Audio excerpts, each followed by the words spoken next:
साथियों नमस्कार।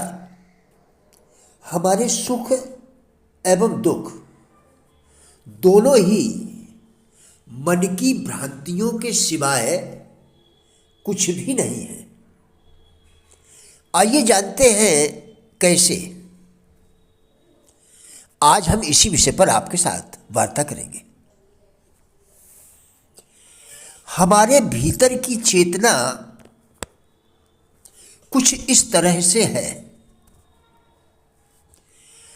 इसे कुछ भी छूता नहीं है। हमारे कर्मों का इस पर कोई प्रभाव नहीं पड़ता। जिस पर प्रभाव पड़ता है वह हमारा चित्त है। इसमें पत्थर की तरह कर्मों व संस्कारों की लकीरें खींचती रहती हैं, पर आत्मा की पवित्रता और शुद्धता शाश्वत बनी रहती है। वह हमारे पूर्ण पाप, नैतिकता अथवा अनैतिकता से अछूती बनी रहती है। आत्मा की शुद्धि शाश्वत है। हमारी आत्मा न तो सुख पाती है और न ही दुख पाती है। न सुख में कंपित होती है और न दुख में विचलित होती है। बात विचारणीय है, सत्य चिंतनीय है। यह भीतर कौन है जो स्वयं हमारे में ही छिपा हुआ है। इसी की खोज, इसी का अनुसंधान आध्यात्म है।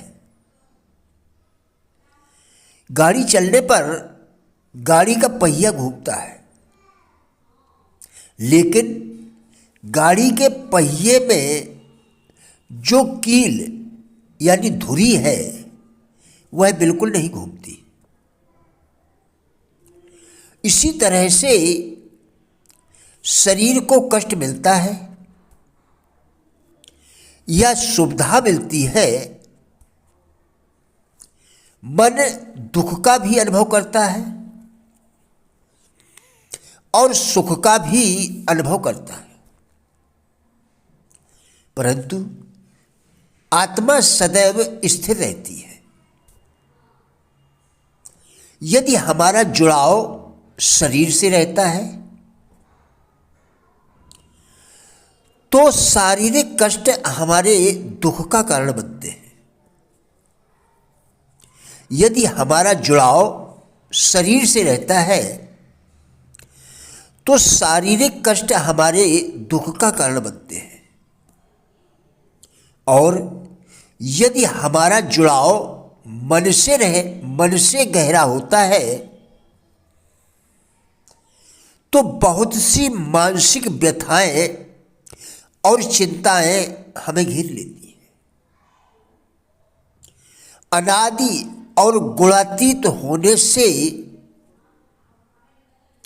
यह अविनाशी परमात्मा शरीर में स्थित होकर भी अकर्ता और निर्लेप है। जीवन की सफलता इसी बात में है कि अंदर की इस आवाज की उपेक्षा न की जाए। जो काम आप आत्मा के अनुकूल होता है, जो काम अपनी आत्मा के अनुकूल होता है, उस काम को करने से आत्मा तृप्त होती है। जैसे प्रकृति के अनुकूल काम करने से मन के समस्त भाग प्रफुल्लित हो उठते हैं, उसी प्रकार प्रकृति के नितांत विरुद्ध कार्य करने से हमारी सब शक्तियां मुरझा सी जाती हैं और बुद्धि मंद पड़ जाती है। अपना काम करो, सारी प्रकृति आपकी मदद को प्रस्तुत हो जाती है। अपना काम करो, नैसर्गिक दिशा में बहते हुए जल के समान आपकी सब शक्तियां बिना किसी किस्म के आंतरिक विरोध के एक तरफ लग जाएगी। आत्मानुकूल काम करने वाला व्यक्ति, आत्मा के अनुकूल काम करने वाला व्यक्ति देश काल से ऊपर उठ जाता है। युक्ति और सत्य का उपासक सुकरात भूल जाता है कि घर में तेल नमक नहीं है।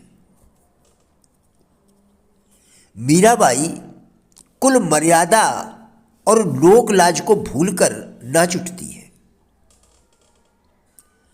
विचार में मग्न न्यूटन अपनी मस्ती में भूल जाता है कि उसने भोजन पाया है कि नहीं। व्यक्ति के आत्मसंतोष का कारण अक्सर किसी काम में निपुणता ही होती है। व्यक्ति के आत्मसंतोष का कारण अक्सर किसी काम में निपुणता ही होती है। ऐसा मनुष्य कवि, लेखक, वक्ता, चित्रकार एवं व्यापारी निज आनंद के लिए बाह्य उपकरणों पर निर्भर नहीं होता। प्रोफेसर जेम का अनुमान है कि सामान्य मनुष्य अपनी शक्तियों का 10वां भाग भी प्रयोग नहीं कर पाता और अशिक्षित व्यक्ति तो इस बात से परिचित भी नहीं होता है। किताबी ज्ञान आवश्यक है, परंतु इसका विशेष काम अंदर की ज्योति को जगाना है। परंतु यदि हम सावधान न हो तो वह हमारी आंतरिक ज्योति को दबा भी सकता है। जिसको हम प्रतिभा कहते हैं वह स्वकार्य का ही दूसरा नाम है। यदि हम एक वैज्ञानिक को कवि, दार्शनिक को चित्रकार, मनोवैज्ञानिक को अर्थशास्त्री, संगीत प्रेमी को बढ़ई तथा व्यापारी को अध्यापक बनाने की चेष्टा करें तो क्या हम यह आशा कर सकते हैं कि इनमें से कोई भी व्यक्ति प्रतिभाशाली होगा? प्रिय साथियों, राजेंद्र भाटिया यूट्यूब चैनल के सभी वीडियोस एक अच्छी जिंदगी जीने के लिए अत्यंत ही उपयोगी है। हमारा विश्वास है कि इस चैनल के सभी वीडियोस आपको जरूर अच्छे लगेंगे। कृपया चैनल को सब्सक्राइब करें, जिससे इसी प्रकार के और भी वीडियोस आप लगातार देखकर अपने विचारों में परिवर्तन कर सकें, क्योंकि विचारों के परिवर्तन से ही हमारे जीवन में परिवर्तन संभव है। वीडियोस को लाइक एवं शेयर करके कृपया हमारे फेसबुक पेज गुड लाइफ को भी फॉलो करें। जिसका लिंक वीडियो के डिस्क्रिप्शन में दिया गया है।